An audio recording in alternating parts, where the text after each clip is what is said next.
Hola a todos, bienvenidos. Ya sabéis, esto es Kilómetro 77 y hoy estamos conociendo un coche muy especial, muy importante para el mercado español, la renovación del Renault Captur. ¿Y por qué es importante, os preguntaréis? Bueno, pues por dos motivos. En principio, en primer lugar, porque este coche tiene un volumen de ventas muy importante en España y en segundo lugar porque se fabrica aquí, concretamente en la planta de Valladolid y además en exclusiva para todo el mundo. Pero centrándonos ya en el protagonista, en el Renault Captur, como os he dicho, es la renovación de la segunda generación de este modelo. Sigue siendo un SUV del segmento B, es decir, es de los más pequeños de la marca, el más pequeño que tiene a la venta actualmente, mide 4,23 metros de longitud y ahora recibe novedades en cuanto a la estética, como podéis ver es distinto, también en la gama de motores, en la que desaparece la versión híbrida enchufable y además también en el equipamiento, en el que destaca el sistema multimedia. De todo ello voy a hablar en este vídeo, así que si me acompañáis lo vemos en detalle. En el plano estético, los cambios más evidentes, una vez vemos el coche por primera vez, están aquí en la parte frontal. ¿Y qué cambia concretamente? Bueno, pues en principio tenemos el capó, que es mucho más abultado, la parrilla, que en realidad no es tal, la entrada de aire está aquí, y también el paragolpes, que incluye en los extremos estas luces diurnas en forma de medio rombo, que es un claro guiño al logotipo de la marca. En la parte posterior también hay cambios. No son grandes, pero a verlos haylos. Los pilotos, por ejemplo, conservan la forma exterior que tenían los del modelo anterior, pero ahora incluyen una cubierta de plástico transparente, como en el Clio. Además, hay un difusor inferior distinto y el nuevo logotipo de la marca, poco más. A todo esto hay que añadir un nuevo color para la carrocería llamado Gris Zinc, otro para el techo, porque el Captur puede ser bicolor, y nuevos diseños para las llantas de aleación. Y hablando de llantas, las que veis en esta unidad de color azul son de nada menos que 19 pulgadas, una medida inédita en el Captur y que además van asociadas a un acabado que igualmente es inédito en este coche, el Esprit Alpine. Os sonará de otros modelos de Renault como el Austral, el Espace o el propio Clio, y se distingue de los demás porque le dan al coche cierto aspecto deportivo.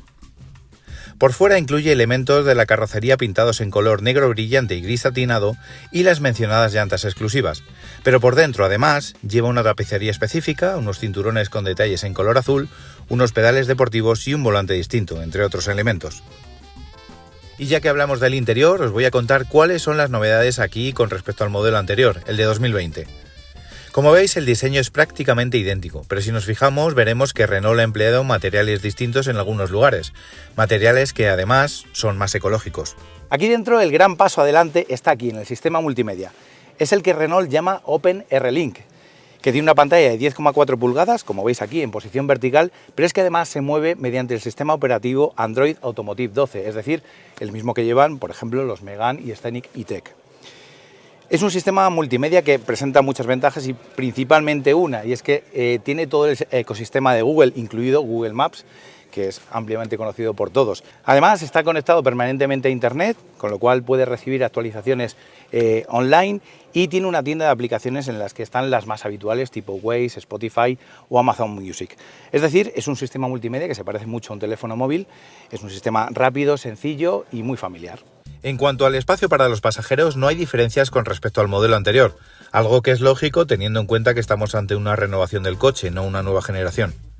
En las plazas posteriores, por ejemplo, hay sitio suficiente para que dos adultos de estatura media o incluso un poco superior se puedan acomodar sin demasiados problemas.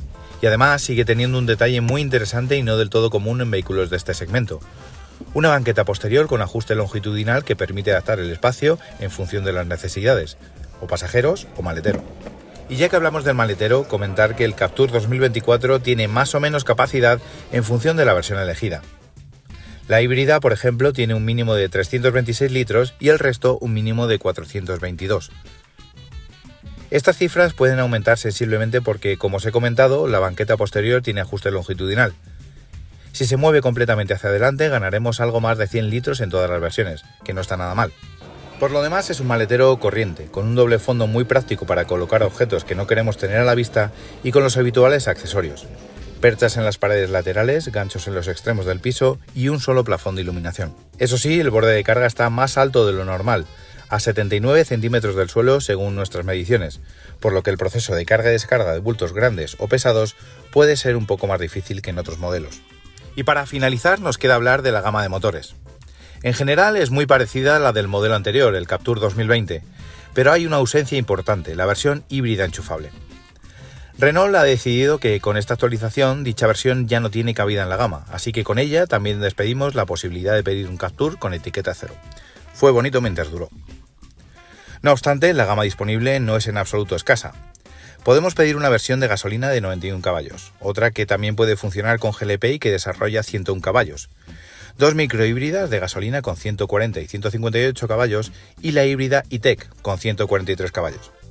Es decir, que a efectos prácticos, únicamente la versión de menor potencia de toda la gama lleva el distintivo C de la DGT. Al resto le corresponde la Eco. Y esto es todo lo que os podemos contar de momento sobre esta renovación del Renault Captur. El próximo paso será conducirlo y contaros nuestras primeras impresiones de conducción, pero para eso todavía tenemos que esperar.